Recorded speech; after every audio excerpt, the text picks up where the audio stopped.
Look at you right now. You're warm, you're comfortable. There's a little glowing rectangle somewhere near your hand, and all day you've been asking it things. What should I eat? Which way do I drive? Is this person lying to me? What do I even think about this? And it answers. Every time. And here's something you probably haven't noticed. You're not afraid of the dark anymore. Not really. You haven't needed to be in a very, very long time. Now, 40,000 years ago, there was a man who asked the exact same questions. He just asked them to the wind. And if the wind gave him the wrong answer, he didn't eat that week. Or he didn't wake up the next morning. This guy could smell a predator on the air before he ever laid eyes on it.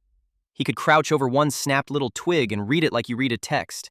What walked past, how heavy it was, how long ago it left. And that wasn't magic. I want to be clear about that.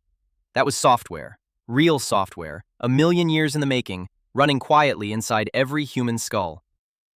And then one winter, a freezing, starving tribe found a rock that could do all of that thinking for them. Give it 3 generations, just 3, and that rock erased everything their ancestors spent an entire ice age learning. So no, this isn't really a story about cavemen, because you're holding the same rock right now. Let me tell you how it started. It started the way these things always start, with people who were desperate. The snow had buried the herds, nothing to track, nothing to hunt. They were chewing bark to kill the hunger. They were burying their own children in the frost. And then, deep in the dark of a cave, they found it. A slab of black obsidian, taller than a man, and it was breathing light, soft, cold, alive. The oldest hunter reached out and touched it, and it answered him. Not with words, with light. Little glowing shapes climbing up his arm, reflected in those big, wide eyes. And this stone knew things. It knew exactly where the mammoths were sleeping. It knew which berries would feed you and which ones would quietly stop your heart. It knew the very hour the next blizzard would land. Think about what that does to a person.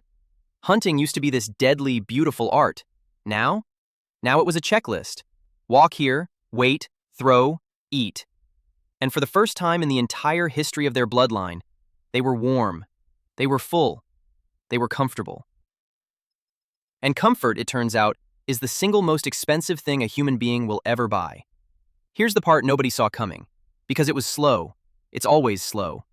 The old hunters, the ones who could feel a storm coming in their knees, who could hear a predator inside total silence, they got old.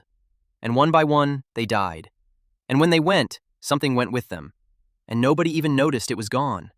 Because the young ones, they never bothered to learn it. Why would they? All the knowing was right there, in the stone. A boy who should have spent 10 years learning to track an animal spent 10 years learning to read a screen instead. He couldn't tell you what a branch sounds like when something heavy steps on it in the dark. He just never needed to know. Their bodies were still human. But the instinct, that 1,000,000-year inheritance, it was being quietly uninstalled, one generation at a time. And here's the cruel part. They didn't feel weaker. They felt advanced. They felt modern. They'd look at their grandfather's clumsy scratches on the cave wall and feel a little embarrassed for them. Those poor primitive men, doing everything the hard way with nothing but their own minds. They had no idea that they were the fragile ones now, that they were one dark night away from helpless. And then one night, just an ordinary night, nothing special about it, the stone flickered. Once, twice, and it went black. No map, no warning, no glowing dot telling them what to do, just a cold, dead rock, and a cave full of people who had genuinely forgotten how to be afraid of the dark. And out at the mouth of the cave, the snow shifted, something long and low and patient, close enough now that it could smell the fear coming off them. And the tribe, I want you to sit with this for a second. The tribe did the only thing it still knew how to do. It turned to the stone for instructions. They just stared at that dead black rock, waiting for it to save them. And the screen stayed dark. And not one of them, not a single one, could remember the answer their grandfathers used to carry in their blood without even thinking about it. How to read the wind, how to make fire, how to survive.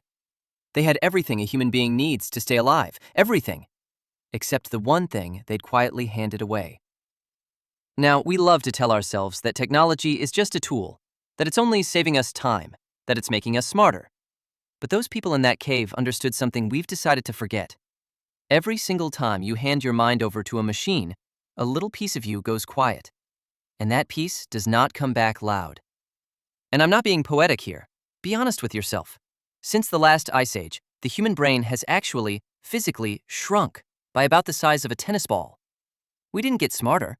We got comfortable, and we let things outside our skull do the remembering for us. And you already know this is true. You don't know a single phone number by heart anymore. You can't cross your own city without a glowing map in your hand. And when you're not sure what to think, you ask the machine, and it answers you in light. We never evolved past those cavemen, not really. We're sitting in the exact same cave they were. The fire's burning low, something's moving at the door, and we're still just staring at the rock, waiting for it to turn back on. The stone gave them everything, and it took the one thing that kept them alive. So the question was never whether the machine is smart. The question is what you're forgetting, while it does your thinking for you. This is Legend of Humanity. Subscribe before the light goes out.